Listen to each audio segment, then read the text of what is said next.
8 o 9 minutos en el territorio continental ecuatoriano, buscando la verdad e impulsando la necesidad de trabajar unidos por la paz en el Ecuador. Queremos saludar al presidente de Sedatos, doctor Polibio Córdoba. Doctor Córdoba, con estas novedades en el camino, en un proceso electoral, el asesinato de Fernando Villavicencio, ¿cuál es su lectura cuando usted hace monitoreo periódico? ¿Cuáles eran las condiciones, cómo llegamos a este momento y cuáles eran las proyecciones y perspectivas? Buen día.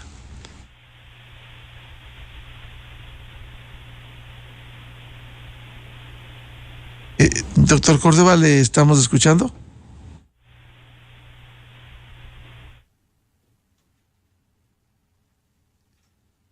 Pretendemos este diálogo con el presidente de Sedatos, doctor Polibio Córdoba, que durante 48 años ha venido trabajando en el país, haciendo encuestas, sondeos, y hoy llegamos a un momento absolutamente crítico, sin garantías, como sucediera ayer el asesinato del candidato presidencial por el movimiento Construye Lista 25, Fernando Villavicencio.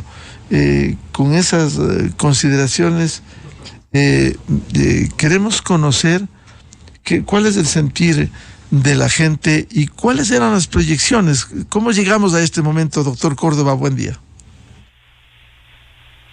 Pues sí, Miguel, nosotros estábamos en nuestro diario trabajo.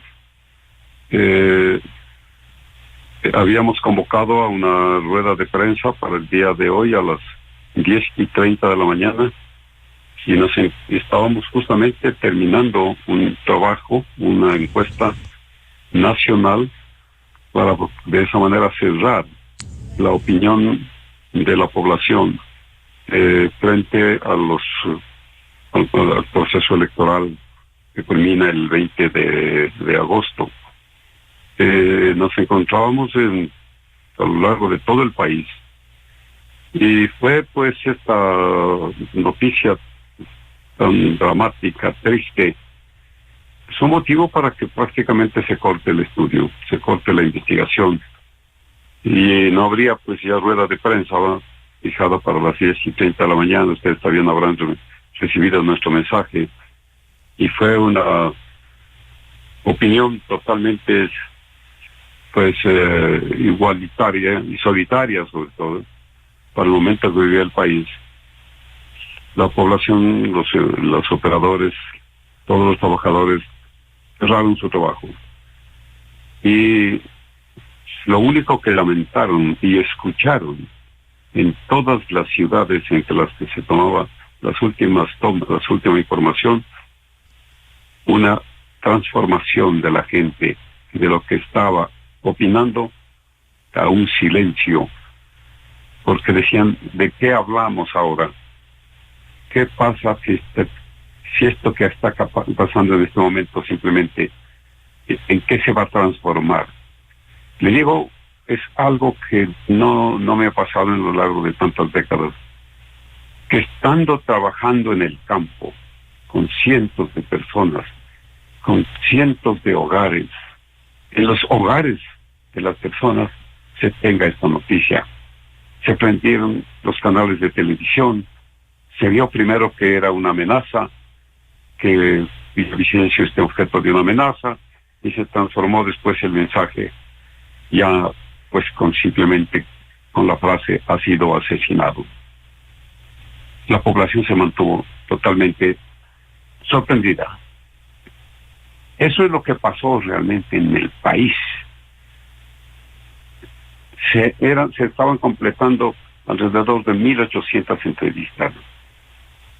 Y se terminó simplemente con algo que se quedó la población sin saber qué decir, rechazando al crimen, rechazando la violencia, rechazando a quienes incluso se iban en contra de lo que es la opinión pública. ¿Para qué nuestra opinión? ¿De qué sirve la opinión que estamos dando en Loja, que estamos dando en Esmeraldas, que estamos dando en Imbabura, que estamos dando en este rato en Cuenca, en Quito, en Guayaquil? ¿De qué sirve? Decía la población llorosa, los jóvenes, la gente mayor, ¿De qué sirven, señores? Si esto simplemente es una burla, lo que está pasando en este rato.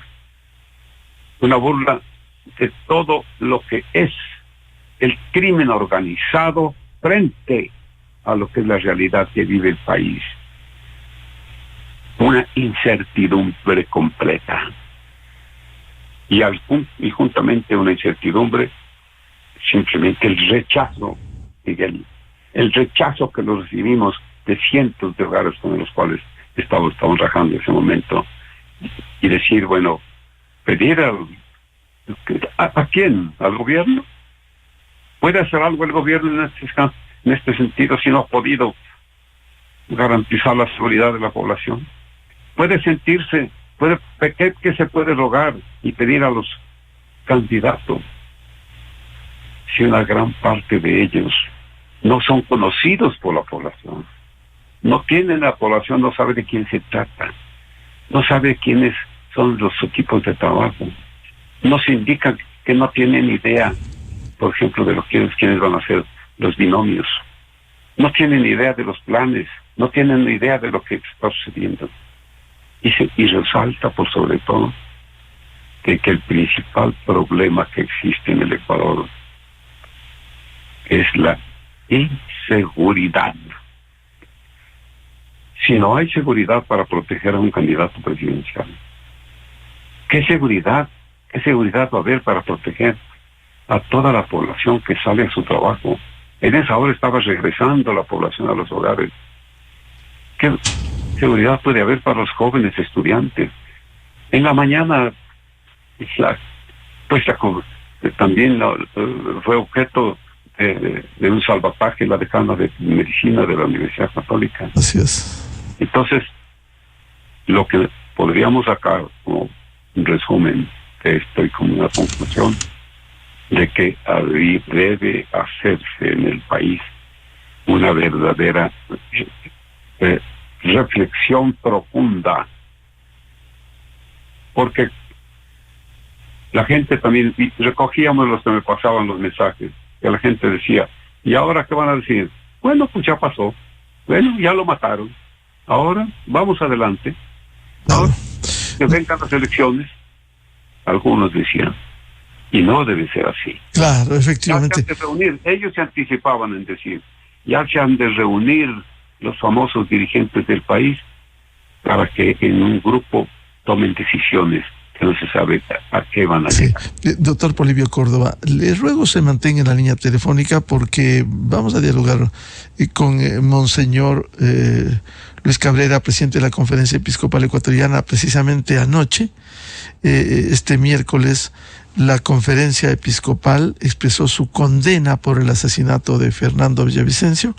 En un comunicado, los obispos ecuatorianos expresaron su profunda solidaridad con la familia de Villavicencio y aseguraron que también condenan toda forma de violencia desatada por los diferentes niveles de la sociedad.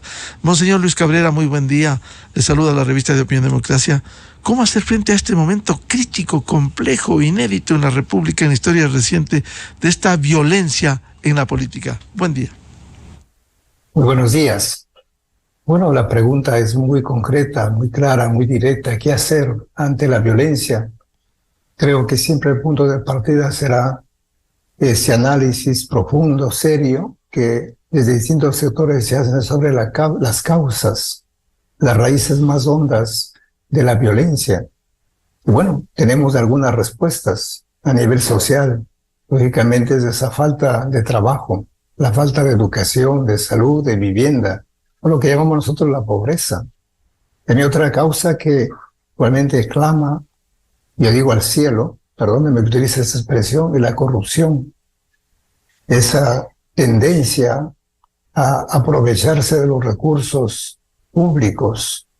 Lógicamente detrás de eso hay otra causa más profunda, la codicia, esa ambición, ese deseo desmedido de tener, de adquirir poder, fama, en fin. Entonces yo creo que esos análisis nos ayudan, lógicamente, a identificar las raíces, repito, de la violencia. Y la violencia en todas sus formas también, más aún en este caso, pues una violencia tan cruel, diríamos, despiadada, inhumana. y todo lo que significa la violencia que vivimos. Ya escuchaba también a la persona anteriormente, ese ambiente de inseguridad, de miedo, casi de pánico que se ha ido pues creando entre nosotros. Entonces, ante el miedo a veces quedan soluciones o salidas como la de someterse, resignarse, o también la de escapar, de ir a otros lugares. ¿Qué hacer? Es la pregunta. Volvemos a la pregunta. Yo creo que ahí pues todos los ecuatorianos tenemos algo que hacer. No solamente las entidades estatales, que son las principales responsables de mantener el orden, la seguridad. También la sociedad civil, podemos hacer mucho. Cuando hablamos de sociedad civil, están las organizaciones sociales, religiosas, de las distintas espiritualidades. Yo creo que es un llamado pues a tomar en serio lo que hablamos de esa cultura de paz. Una paz también, como decimos en el comunicado, basada en la libertad, en la justicia, en la verdad. No una paz cualquiera, una paz de las armas, o una paz del cementerio. Entonces, ¿cómo trabajar en esos campos? Bueno, nosotros pues siempre hemos individuado también esos 3 campos enormes donde podemos trabajar por la paz, por la justicia, lo que llamamos el primer nivel de la prevención. Ahí entra la educación, todo lo que es deporte, arte, ir formando esa mentalidad, esas formas de afrontar las realidades con serenidad, con valentía, claro que sí, pero sin llegar a la violencia, todo lo que es prevención. Y cuando hablo de prevención estoy pensando también en todo lo que sucede en los distintos campos, la prevención del consumo de droga o de la muerte, tantas cosas, la prevención. Lógicamente, pues, una tarea importante es la rehabilitación de muchas personas que han delinquido por una u otra razón. Pues aquí viene el gran desafío también. Yo digo, pues, los espacios donde se encuentran las personas privadas de libertad, y lo digo con conocimiento de causa, son hacinamientos.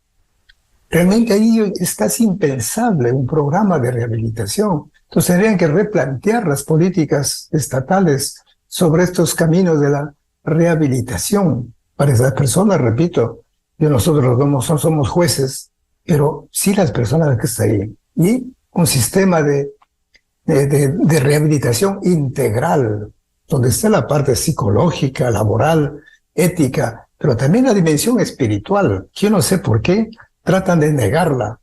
Y para nosotros la dimensión espiritual es clave, es fundamental, independientemente de las creencias o no creencias, pero al menos que se respete. Y finalmente también ese espacio que llamamos ya de la reinserción social, la vuelta a la familia. ¿Qué van a hacer esas personas que han sido rehabilitadas? Pues todo eso yo creo que es un trabajo muy grande, donde tanto las entidades del Estado como la sociedad civil, religiosas, podemos aportar, cada quien desde su punto de vista. Pero la gran pregunta, me parece muy bien la planteada por usted, ¿no? ¿Qué hacer? Y aquí yo creo que todos tenemos algo que hacer, los medios de comunicación, la academia, los políticos, los líderes sociales. En fin, también en el campo religioso nosotros estamos trabajando, como decimos, colaborando con nuestro granito de arena. Pues es un trabajo que nos compete absolutamente a todos. Monseñor Luis Cabrera, y no solo la violencia armada, sino la violencia verbal. Precisamente en el comunicado también se invocaba el llamado para trabajar, para unirse por la recuperación de la paz y la seguridad. ¿Cómo recuperar esto cuando hay actores políticos, hay que decirlo, hay actores políticos que patrocinan la violencia verbal, la revancha contundente? Es decir, no podemos vivir en una sociedad de odio, Monseñor. Bueno, es lo que en otros espacios hemos comentado, ¿no? ¿Cómo cambiar esa cultura, por utilizarla así, o formas de relacionarnos con las personas, con la naturaleza, inclusive con el mismo Dios, esas formas violentas, pasar a una cultura del diálogo, una cultura de la paz, una cultura de las propuestas, de la reflexión, donde sea la razón la que argumentadamente presente las alternativas, las soluciones? Entonces, claro, es cómo hacer eso. Hay un trabajo muy grande. Yo digo, comenzando por la familia, de escuelas, de colegios, aprender a solucionar las tensiones y conflictos que son parte de la vida las tensiones. Quizás por nuestras limitaciones o por los distintos puntos de vista. Y yo digo, hay que seguir apostando por esa cultura que llamamos la cultura de la paz a través del diálogo. Un diálogo sereno, un diálogo sincero, un diálogo que busque las soluciones y que no enfrente. ¿Cómo eso? Es un gran desafío. Porque ustedes ven, conforme van pasando los años, uno va dándose cuenta que estas formas violentas pues están presentes ahora y hace muchos años, décadas atrás, cuando uno ve que las personas pensaban que la violencia es el único camino para solucionar, pero no lo es. Ya sabemos las consecuencias de la violencia. Hay muchos heridos, hay muchos muertos. Y cuando hablamos de heridos, no solamente a nivel físico, psicológica, pues sí es un llamado a los políticos, realmente para que depongan todas esas formas de violencia y, pues yo digo, desde la razón. Creo que es la ventaja. Somos seres humanos con una razón, con una capacidad para afrontar las situaciones y encontrar soluciones juntas. Por eso es la invitación también, digamos, pues a pensar en el bien común. Lógicamente nosotros desde la espiritualidad siempre aportamos. Y Jesús vino a aportar también. A veces dice, no, es que la fe, la religión no entra en el campo político. Digo, bueno, vamos despacio. Tal vez en la política partidista estamos de acuerdo, así tiene que ser. No. Pero ya en la búsqueda del bien común. Recordemos lo de Jesús, permítanme que lo diga, también Jesús es un actor importantísimo. Cuando él hizo un análisis también a nivel político, decía que miren a los jefes de este mundo, cómo dominan, cómo oprimen. Y Lucas va a decir, y se hacen llamar benefactores. Entonces aquí viene, yo digo, la propuesta de Jesús, no así entre ustedes, no así. Si el que quiera ser el primero sea su servidor. ¿Y por qué me permito hacer ese comentario?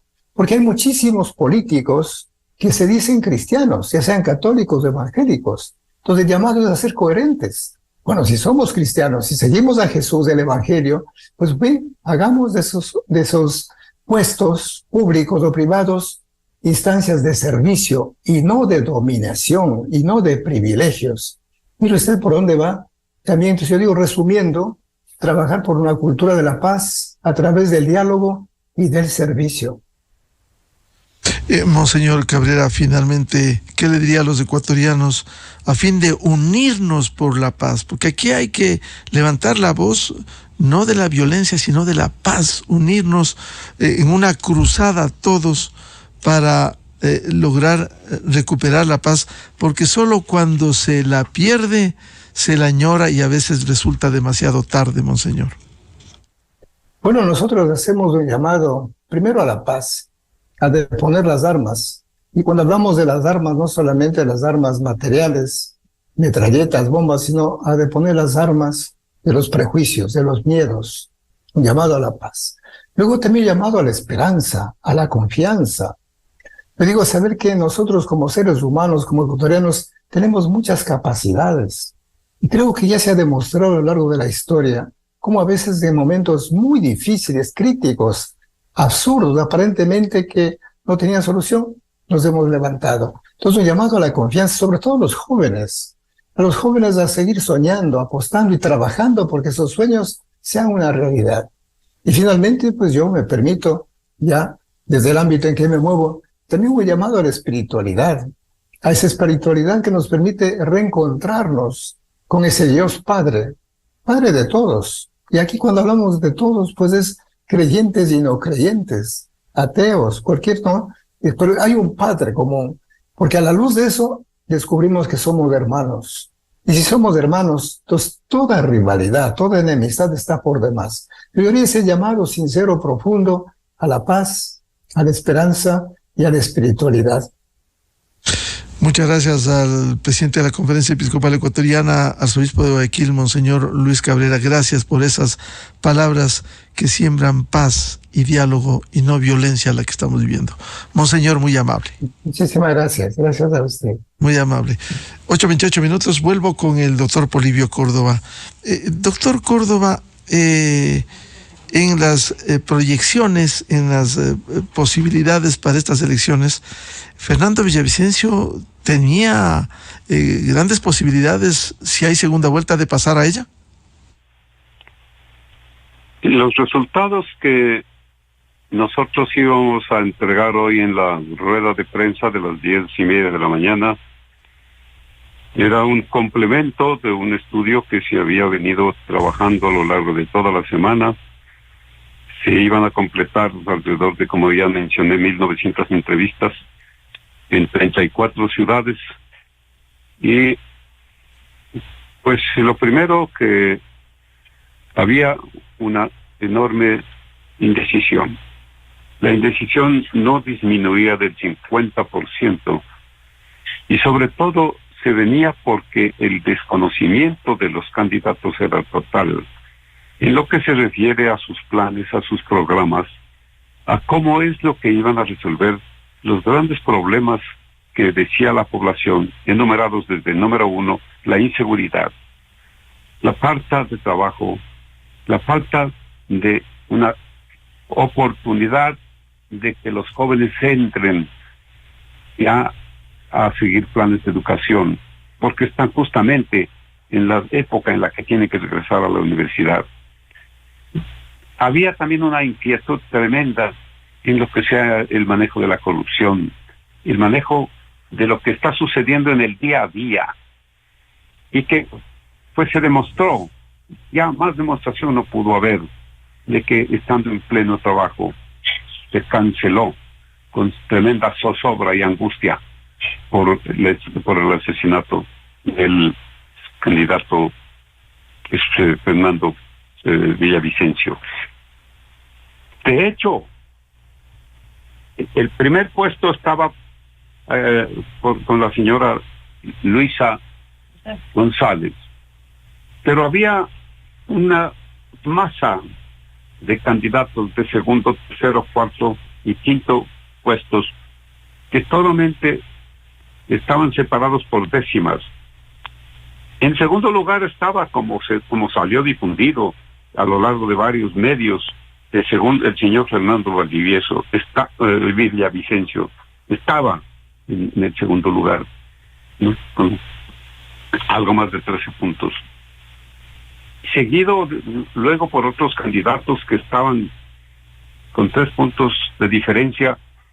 El señor estaba, ¿cómo se llama? Jean Topic. Pérez y Otto, y el ex vicepresidente Otto. Ese es el grupo de los candidatos. Esos eran los que componían el segundo, tercero, cuarto o quinto lugar, pero que francamente en estos días, en estos 8 o 10 días que faltan para las elecciones, era donde se iba a terminar prácticamente a definir esas posiciones. En primer lugar, como digo, la señora González, que también se había hecho la estimación que no iba a pasar o no iba a llegar a los 40 puntos que se necesitaban para ganar la elección en primera vuelta, si tenía más de 10 puntos de segundo. Y estaba pues, los candidatos se iban. Sí estaba el señor Fernando Villavicencio en segundo lugar, y estaban en tercero, cuarto y quinto lugar los señores Jean Topic, el señor Jaco Pérez y el señor Otto Sonnenholder. Pero justamente estábamos nosotros por dar esa información totalmente por regiones, por ciudades, cómo es lo que pensaban los jóvenes, cómo pensaban las mujeres, cómo pensaban los hombres, y para que haya conocimiento de la población de la realidad que vive la opinión pública electoral en este momento. Pero ahora pues, frente a esa indecisión del más del 50% que estaba hasta el día de ayer, esa indecisión se ha aumentado. Y frente a una indecisión que incluye y puede superar el 60%, ¿qué se puede decir en este momento? Yo creo que en este momento, frente a una realidad tan drástica, tiene que haber una reflexión, así como pedía el arzobispo, de que las personas piensen en el país. No digan, este es el momento en que ganamos el segundo puesto asegurándonos.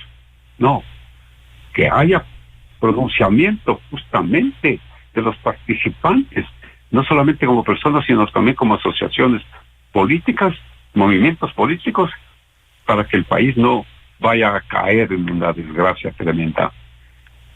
Esa reunión de anoche del del gobierno central. No sé qué podría quedar. La gente está angustiada, nos llama constantemente. ¿Qué va a pasar? Van a decir, bueno, ya murió, pues ya murió. Vamos adelante. ¿Qué pasa? Se habla de que puede haber un ausentismo muy grande.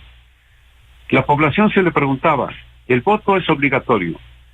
Si no fuese obligatorio, ¿usted iría a votar?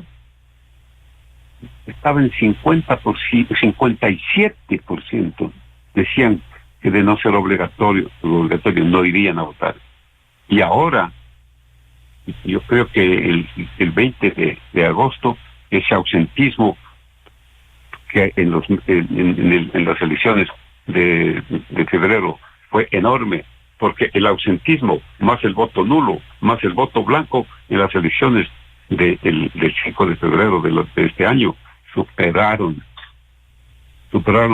el 53%, los que no votaron, más los que votaron por no, más los que votaron nulo, y más los que votaron también por una forma de vencer, sea por el no, superaron el 50%. Entonces, Miguel, la situación es una situación de tremenda y urgente reflexión. La población en este momento está en una incertidumbre sumamente grande.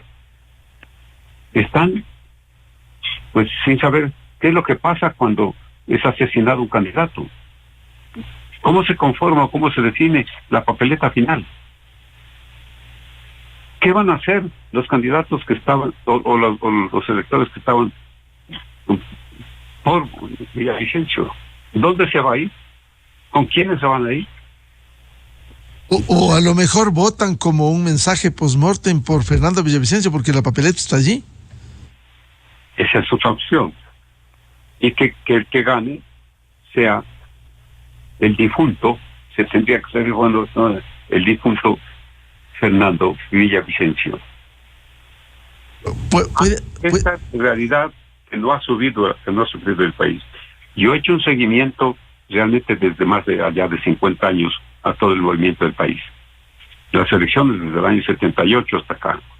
Comenzamos en el año 78 con la primera vuelta, cuando estaba de candidato Roldós y Sixto Durán Ballén, Clemente Huerta, y todas las elecciones, que no ha habido una sola elección en donde nosotros no hayamos estado participando. Es la primera ocasión que se da como la actual. De 8 candidatos, el segundo, que estaba más opcionado, es asesinado. ¿Quién gana esos votos? El que es más hábil para ganárselos a los ex candidatos, a los ex seguidores de Villavicencio. Es aquel que incluye algunas otras formas de política como se estaba haciendo, ganándose a la ciudad en forma tal para que haciendo uso incluso de la hoja volante, que es lo que se llegaba en este momento, se estaba llegando de esa manera a toda la población para que sea la mejor forma de propaganda. Entonces, yo sí creo que hay necesidad, con todo lo que también sugería el arzobispo Cabrera, de que la población, los mandatarios, el mandatario Lazo, los que tiene como equipo, que ahí hay algunas personas que yo no sé qué pueden sugerir, si en sus actividades particulares dejan mucho que desear. ¿Qué dice el Consejo Nacional Electoral? Es una forma tal en el Consejo Nacional Electoral que tiene poca credibilidad en el país, o la suficiente credibilidad como para manejar una situación como esta. ¿Qué es lo que debe hacer? La ley dice, según me indicaban, la ley dice que si fallece un candidato, los partidarios o los movimientos tienen derecho a escoger otro que lo reemplace. Bueno, ¿y quién va a ser el reemplazo de Fernando, con toda la capacidad que él tuvo, capaces que se ganó, nada menos que el haber sido víctima de la mafia y víctima del crimen organizado? Es una gran interrogante, Vicente, mi querido Miguel, es una gran interrogante. Tú estás cumpliendo con un papel muy formidable, muy importante en este momento. la democracia está cumpliendo con un papel muy importante, haciendo que llegue a la población la opinión de muchas personas, muchos que sí tienen realmente criterio, y podamos llegar o puedan llegar a las autoridades, al centro, al Consejo Nacional Electoral, a la Presidencia de la República, a los movimientos políticos, para que haya una verdadera reflexión nacional en función del país. Yo creo que el primer candidato triunfante en este momento es la reflexión. Y eso es a lo que se tiene que tomar en cuenta. Que haya pues un desprendimiento, pero real, de aquellos que tienen ansias de llegar al poder. Que haya un desprendimiento, y no tengo idea, yo no tengo la capacidad para sugerir, no sé si posponer las elecciones, que no es posible hacerlo, eso no se puede dar, sino que al 20 de agosto que se lleguen con posiciones mucho más reflexionadas, pensando en el país, para que el país vaya a ser manejado en los siguientes meses por un gobierno que no destruya. Así es. Gobierno que trabaja. Así es. Muchas gracias al doctor Polibio Córdoba Calderón, presidente de SEDATUS, y su trabajo profesional durante 5 décadas. Polibio, muy amable. Muy amable. Y veamos que el país pues tenga, ojalá, un mejor camino hacia adelante. Ojalá. Enseguida, en la revista de Opinión Democracia. 8:41 minutos en el territorio continental ecuatoriano, buscando la verdad y propiciando la unidad nacional por la paz. Vamos a la pausa y volvemos. Tenemos previsto un diálogo con el periodista investigador de Código Vidrio, Arturo Torres. Desde 1984 con Gonzalo Rosero. La revista de Opinión Democracia. Siempre líderes, siempre confiables. Enseguida regresa